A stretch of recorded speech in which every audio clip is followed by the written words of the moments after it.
Good morning, and nice to see you again, and I hope you had a nice evening after our good picanha from last night. What I'm going to try to do is be a good citizen and not overstay my time. I want to talk a little bit about light-matter interactions, which are going at the meso and microscopic scale, which the title says, IFSC in Sao Carlos, Brazil. So you know that IFSC means the Institute for of Physics in Sao Carlos, so Instituto de Física. So let me first start by a couple of commercial announcements. There's a new book by Masoud Mansouripour, Field Force, Energy and Momentum in Classical Electrodynamics. I don't think there's anything else in classical electrodynamics besides field force, energy, and momentum, but nevertheless, this is recently appeared. It's just appeared. It's an e-book, I think. Isn't that right, Masoud? It's an e-book, so it's not expensive. You can get it from Amazon, I suppose. I think I looked on the website, and it's there. So this is, I've read this book. I haven't studied it yet, but I've read it, and it's really, really good, so I recommend it. The second commercial announcement is another book. This is by yours truly and Fred Nunes, who's a professor at the University of Pernambuco, the Federal University of Pernambuco in Recife, Brazil.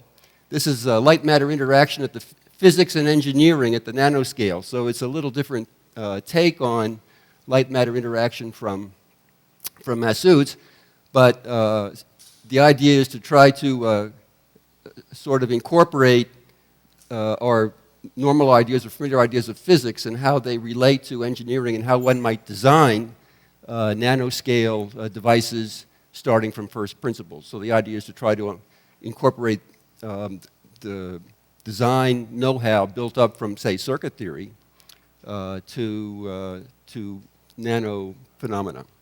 Okay, so what I thought I'd do with my time is tell you a little bit about what's going on here. I've spent 2 years here, off and on. This last year, I've, under the aegide of being a visiting professor.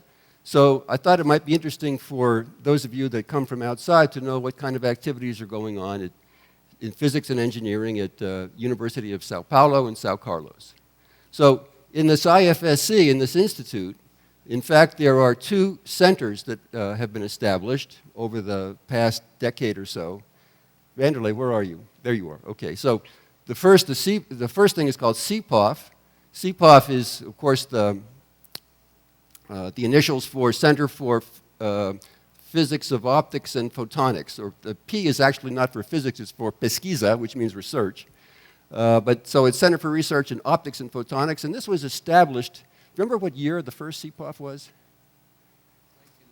1999. Yeah, so I remember something about the inception of this idea. The then director of FAPESP, which is more or less the National Science Foundation for the state of Sao Paulo, was interested in establishing centers.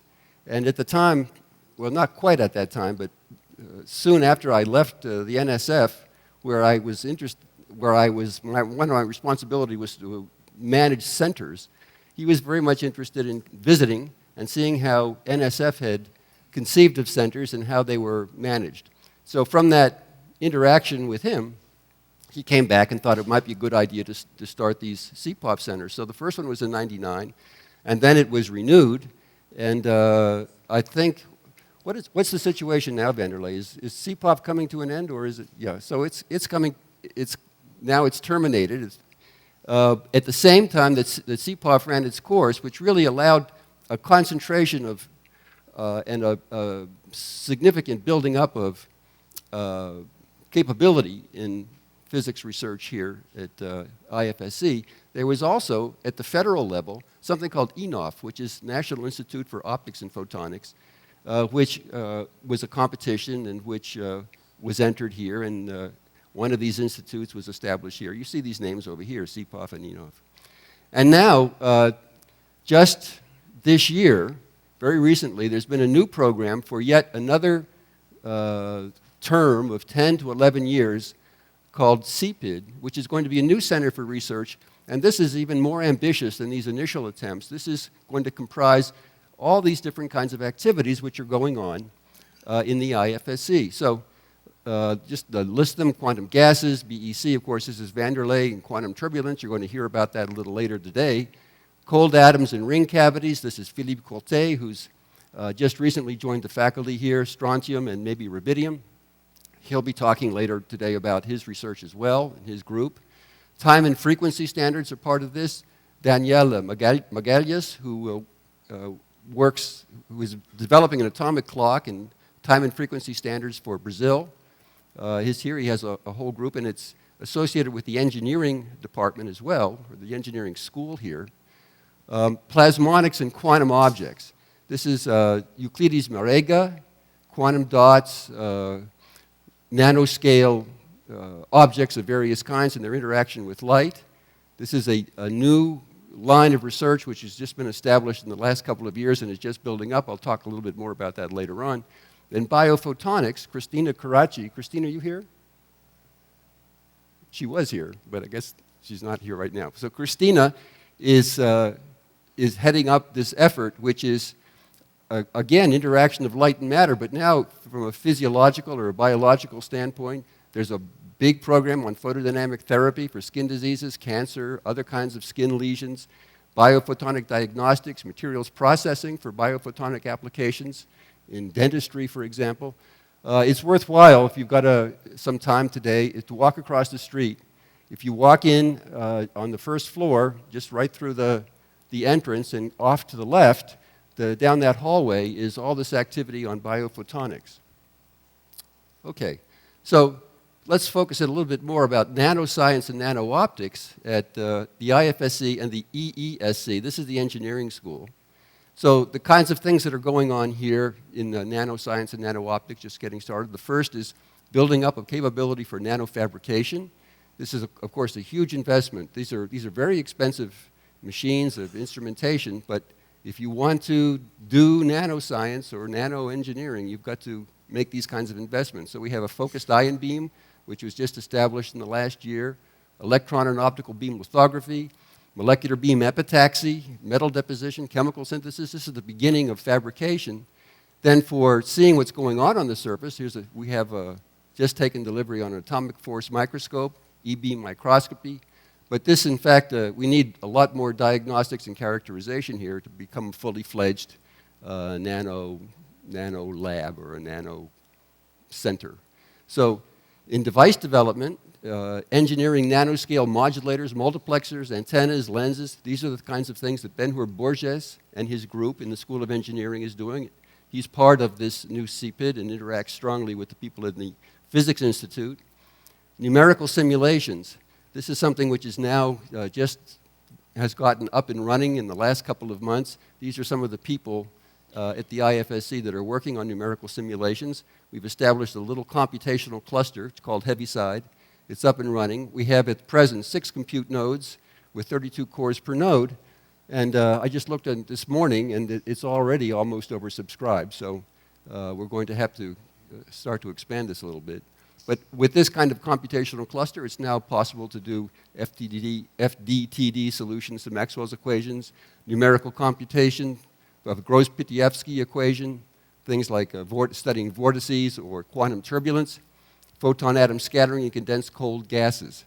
And then I don't know if you can see that, but there's quantum dots and arrays, gain media, et cetera, near the bottom. So basically what I'd like to do now is maybe get a little more specific and illustrate for you some of the things how simulations can be of service to nanoscience research and bio and cold matter studies. So in the currently active projects that we have, trapping cold atoms in ring cavities, this is Philippe Courtet, position detection of nano and sub-nanoscale objects. This is something which is of use or interesting for both quantum cold matter studies and also for the bio domain. Probes, detectors, lab on a chip for biophotonics. This is under active development in collaboration with the people in the engineering school. And new ways to excite quantum turbulence is something which is sort of in the idea phase right now, but it's something where we would like to interact with Vanderlei's group.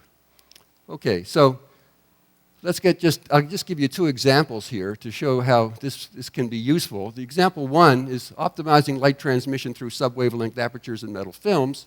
And the second one is atom traps and subwavelength position detectors using nanostructures, and how one might explore device parameters before one actually commits a lot of time and money to these things. So here's just a kind of illustrative example of how simulation can help you. The very simplest nanostructure I can think of is just a plain gold film. So here's an XY plane, just a gold film. It's got some thickness in the XZ direction. This is usually several hundred nanometers. And if you shine light on something like this, what you get is something that looks like this. And this is just a little movie to show you. When the light shines on it, you see this is the HY component or the EX component. Of course, on any kind of a good conductor, everybody knows that the EX, here's the coordinate system down here. So it's the E field parallel to the surface. The surface is here. E parallel to the surface disappears very quickly. If this were a perfect conductor, it would go to zero discontinuously at the surface. For real conductors, there's an exponential decrease into it. So here the EX disappears quickly at the surface. Notice, though, that for HY, in fact, right at the surface, it builds up strongly.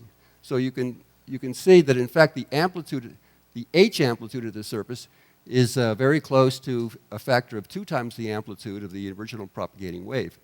Now, this kind of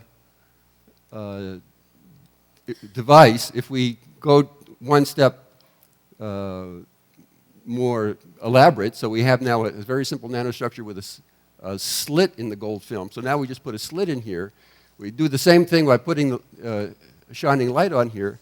And what you see through this kind of simulation is the following thing. So here's the original just plain standing wave. With the slit in it now, what you're looking at here is, in fact, the current that's being induced at the surface by the dV/dt of the standing magnetic wave. So as these colors change here, it means that you have a current which is flowing in this direction, and then it reverses and flows in this direction. When that current flows, it builds up charge at these corners. That charge then induces of course, this makes a dipole. It induces a secondary dipole on the other side, because as the charge builds up here, it starts to attract current in this direction. So just to take a look at it again. So you see that here's the charge building up. Then you have an induced current in the walls of the slit itself here, which is causing, you're looking at the magnetic field, which is being generated inside the slit from the current which is flowing here. And of course, this produces a dipole at the corners on the exit side. And here you can see the surface waves go off on both the entrance and the exit side. So I'll just show this one last time. So here you see the surface waves on the entrance side and also the surface waves on the exit side. Now, several years ago, this was called extraordinary transmission, because these slits, of course, are sub-wavelength. In this particular case, they're 30 nanometers. So the thing about the simulation is it gives you some insight into actually how this so-called extraordinary transmission actually happens. It's all conventional electromagnetics, and you can explain everything quantitatively by simply considering the time and spatial dependence of the electromagnetic field impinging on these things. But the simulation gives you a good feeling of what's going on. Okay, so, let's see, what did I do? I did something bad here. There, okay. So, the one question might be, you see here that you get a kind of Fabry-Perot little buildup. The index of refraction inside that slit really isn't the same as it is for air on the outside, because this is so small that the effective index refraction is a little higher, which means you get a kind of little cavity in there, so that the choice of what this film should be is not completely arbitrary.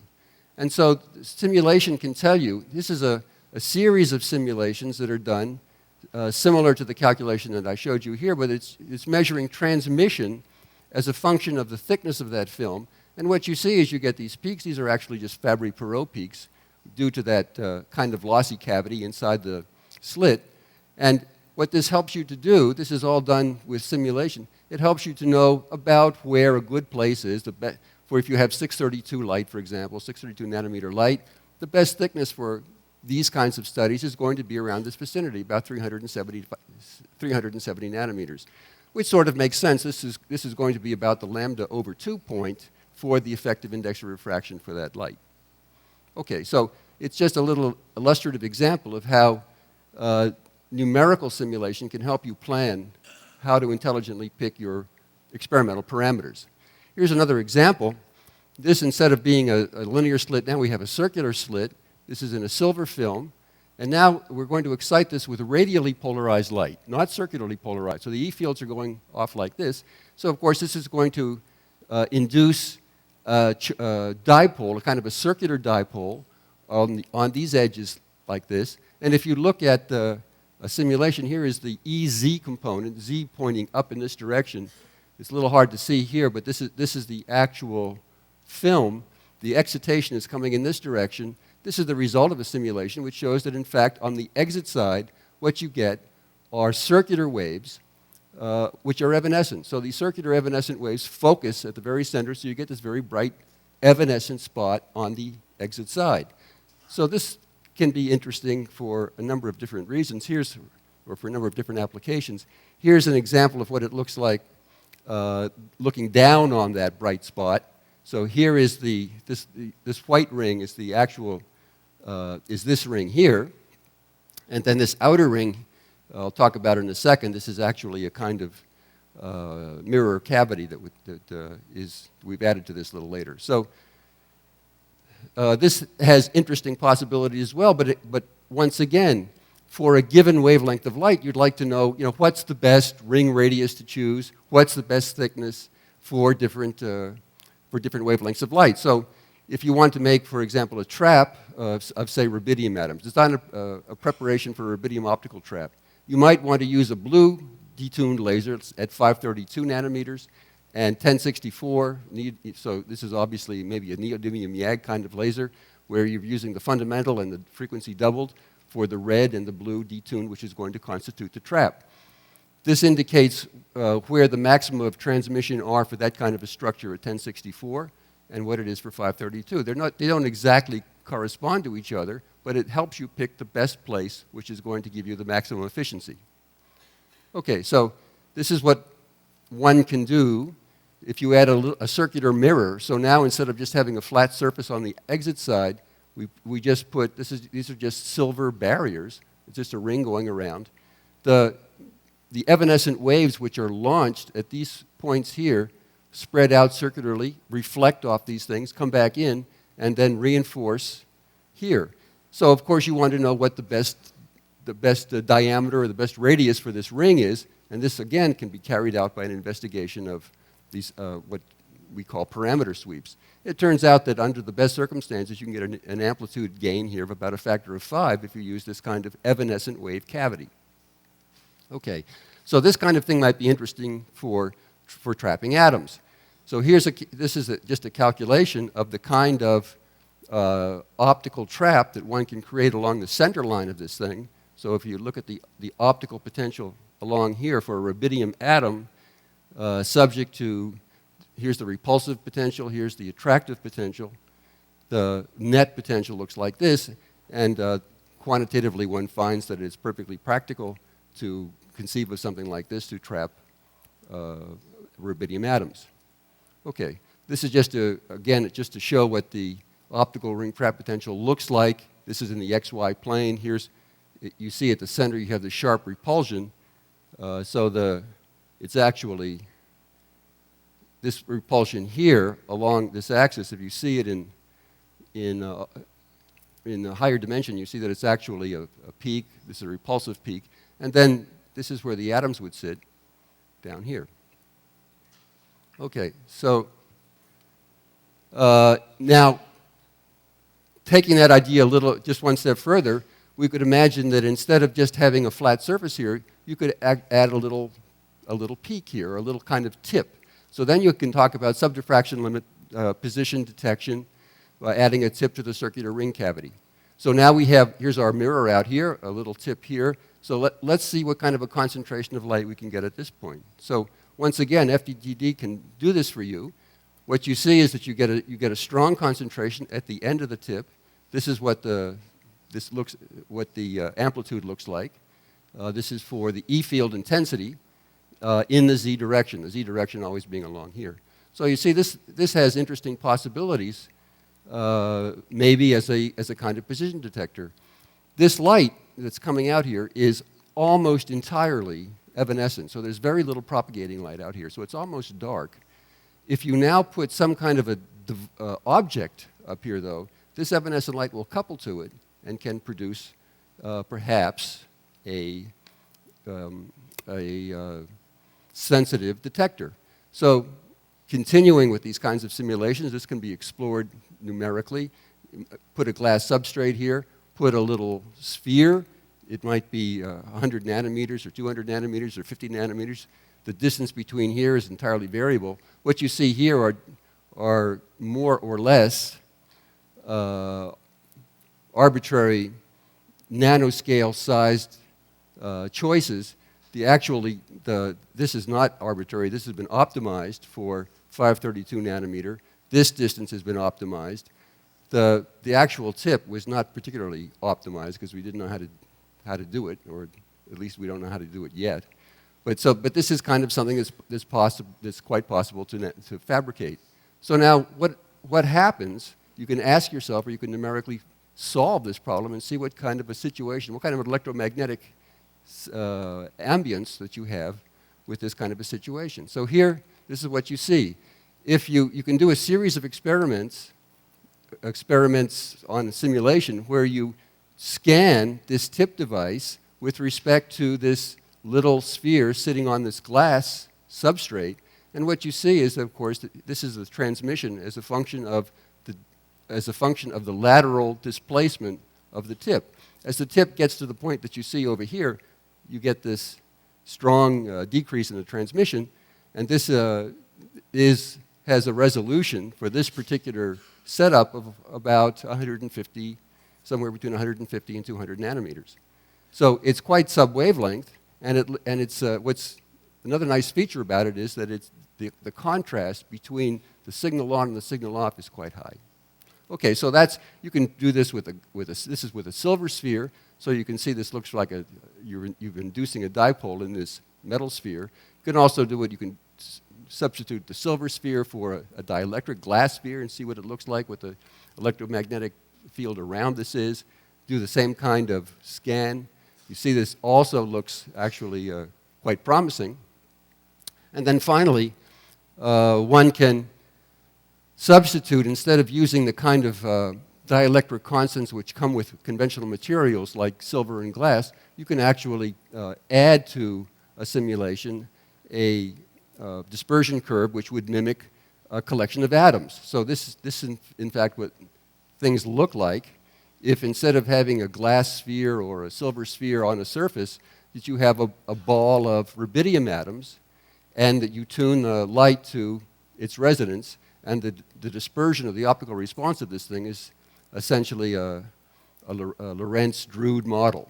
So when you do this, you find quantitatively what your detection limits can be, what the sensitivity is. So you can do a very thorough preparative study prior to actually going into the lab and committing a lot of time and money. So this is just an example of, if you subtract the total field and just look at what these rubidium atoms are doing, you see you just get something which is a very familiar dipole pattern. This tip is exciting resonantly these atoms here. It looks just like what you would expect it to, and you can then detect this out here. Okay, so the useful features for this kind of evanescent tip detector is an example of the kinds of things one can do. It's non-contact, non-destructive, high contrast, good spatial resolution, and it's a useful scanning device, where it has an architecture which could be made into a kind of scanning device a la STM or AFM. Okay, so to summarize my talk, I want to say the numerical simulations here can aid insight, be a useful guide for the experimental programs going on here, explore designs at the nanoscale prior to actual fabrication, optimize parameters for best optical device response, and you can evaluate the feasibility of an experiment before a major commitment of time and money. So that's my talk, and I'd be happy to answer any questions you might have. Thank you, John.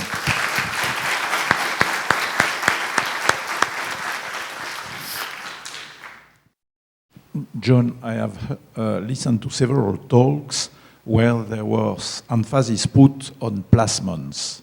Can you in this kind of transmission in a very small aperture? Yeah. Can you comment on that? Are there plasmons, in fact, in your solution? Yeah, or? yeah. I mean, okay. So let me go back and show you. I can show you what the plasmons are. Okay, thank you. Plasmons. The term plasmon is. It's actually the next one. Let's see here. Yeah. Okay. So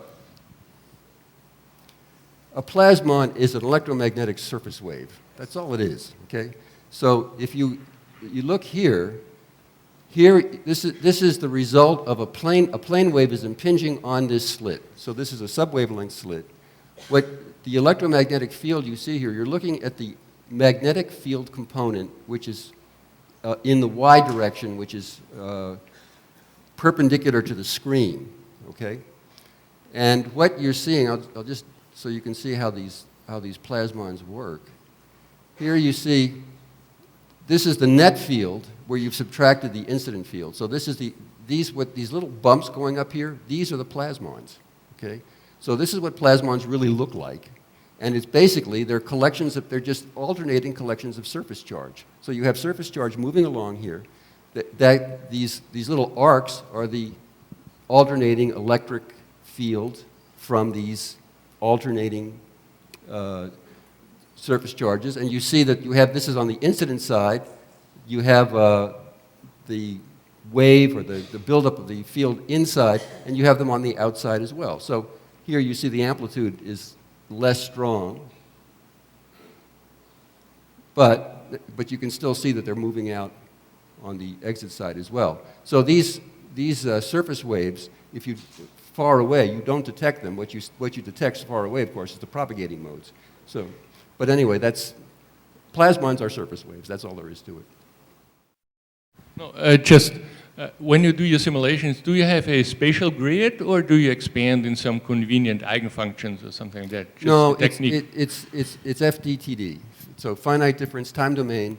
There's an orthogonal grid which is put down on the problem, and you simply solve this grid using the Yi algorithm, etc. And you just do it until you're satisfied that you have convergence, and of course, you make tests for these kinds of things. But it's a very straightforward FDTD. There's no modeling involved. So I'm wondering about the prospects for atom trapping using these marvelous structures. Now, as you probably remember, because you're about as old as I am. I think I'm older.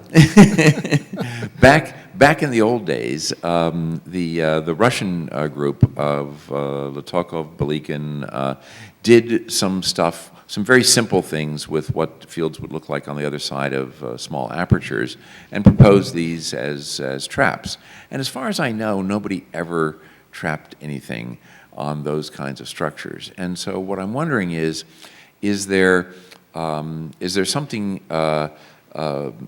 different here that will make this more attractive? Was that stuff just ahead of its time, or what do you see as the prospects for doing this? And also, what are the advantages as opposed to, say, just free space? I mean, you end up with high intensities, of course, compared to the intensities, but you throw away most of your total power by doing this kind of stuff. So I'm wondering, what are the advantages of using this kind of a method?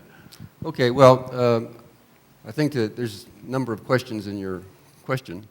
I mean, as far as the early work with mathematical models, which of course the Russians were past masters at, some of those things were applicable and some of them were not. I think that the kind of, when you try to model sub-wavelength passage of light through various objects, what normally one would make approximations like a perfect conductor. Okay, so you would say we have a perfect dielectric, a lossless dielectric, and a perfect conductor, and therefore this makes the boundary condition manageable so that you can obtain some kind of either an analytic solution or something that which can be expanded to make it mathematically tractable. And the Russians did this very well. But of course, in real life, these things are only good up to a point. You can actually get away with perfect conductor in the microwave range, because there it almost is a perfect conductor. But in the optical range, you can't. And so an advantage of these modern simulation methods is that you can use real materials. The simulation, the calculation that you do is as good as the data that you input from the materials. There's nothing else in it except that's any approximation. So if you have good data for the permittivity and the permeability of your materials, you're going to have a reliable result. And I didn't show this, but in fact, these kinds of tests of thickness versus transmission, if you have two slits and you separate the slits, and you can make predictions as to where you're going to get high and low interference, constructive and destructive interference at the output. These things we've actually tested in the lab, and they work very well. So there's high confidence that this kind of numerical simulation, as long as you understand your material, will give you the right result. The second part of your question, is this actually of any interest or of any use in atomic and molecular physics or cold atom physics? I think the answer is maybe, or let's investigate it and see. I mean, the kind of structures that I showed you there, what's the advantage? Well, over ordinary propagating beams, the way you usually make an optical lattice or the way you make a dipole trap is you bring in propagating beams, they cross in the middle of your vacuum system. In many cases, there's a huge amount of light which is running around inside there, which is obscuring or maybe a kind of photon noise to what you really want to look for. With these kinds of structures, in fact, you bring in a mode from the back. Okay, so you imagine that you have an array of these structures which are coupled with optical fibers. The light comes in the back, goes through these things with an efficiency of on the order of 10 to the minus 3 to answer your question. But 10 to the minus 3 is okay. You could actually do things with this. What you have on the other side, though, is you don't have all this light running around. The light that's there for your trap is what you actually need. So for certain kinds of experiments where you need low light level or you want high contrast or you're looking for something, some kind of a resonant signal, it's very, very useful. Or I think it will be very, very useful. And that's what we're trying to pursue here. Professor Vetter? As I recall, one of the topics here, one of the topics that you brought up, that you listed was plasmonics. Yeah. And I want to know what's the connection with what you're doing and what do you have in mind for plasmonics? Well, plasmonics is a word. And what it really means is the electromagnetics of surface waves interacting with various nanoscale things. So basically what I illustrated here, I just used this as a shorthand word for everything that I talked about. So that you can call that plasmonics. Where it has to do with light interacting with good conductors, this is really where plasmonics is involved, with metals, okay? Now, there are some things further down the line which I think might be very interesting. One of the drawbacks to plasmonics and these kinds of surface waves that I didn't show in the illustration that Alan asked about is that, in fact, these are somewhat lossy because good metals, even good metals, have a significant component of an imaginary term in their permittivity, which means that these things don't propagate longer than maybe 50 to 100 microns. If you can get any, so this is very different. This plasmonic world is very different from the world of photonics, where you have dielectric materials which are essentially lossless, where the propagation will go on for kilometers. Now, one of the things that might be very interesting is to look at topological insulators, for example, because at the surface of topological insulators, there's a lot of interesting phenomena which may be plasmon-like, and this is something that I'd like very much to pursue in the future if I live that long. I have a question and a comment. I know that Michel Luking is doing experiments in trapping atoms at the point of a needle point of a metal, and that's a real application of a problem like this. The question is, are these methods also used to do photonic structures? Or Yes. do you need a very high resolution that you calculate forever on those structures? No. Photonic structures are perfectly amenable to this kind of analysis. The world of photonic structures, there's kind of a compromise that one has to make. In dielectric, lossless photonic structures, you don't have to worry about the transmission of light waves or photonic crystals over long distances. You get very good lossless behavior. However, you don't get any light localization. You don't get localization below the diffraction limit. So any kind of structure that you want to make or create, whether it's photonic or, it's always at the diffraction limit. So that's what the price you pay in photonics. But these kinds of analyses are perfectly legitimate and will work there as well. I think we need to thank Professor Weiner again.